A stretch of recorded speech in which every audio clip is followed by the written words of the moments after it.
wala kaming kayang gawin. Subalit ikaw, O Diyos, yung may gagawin sa aming mga buhay. Tulungan mo kami, Panginoon. Simula muli sa araw na ito, gabayan, samahan mo po kami. Palakasin mo po kami. Ang lahat ng challenges sa aming mga buhay, aming mapagtagumpayan. Yakapin ka namin, Lord, ang iyong mga halimbawa, maging ang motibo ng aming puso ay ang paglingkod sa iyo.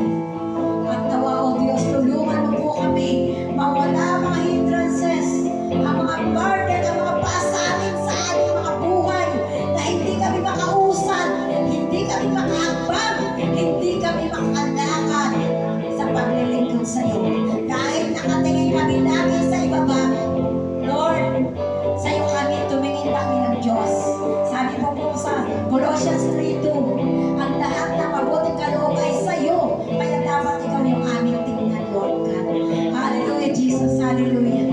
Lord, maraming pong salamat muli, Panginoon, sa buhay ng iyong mga anak, sa mga salita mong nahayag sa amin.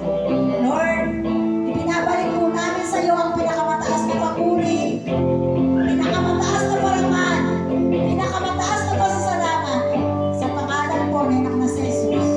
Amen and amen. Praise God. Makakaupo na tayo. Praise God po. Salamat po sa naghatid ng mensahe.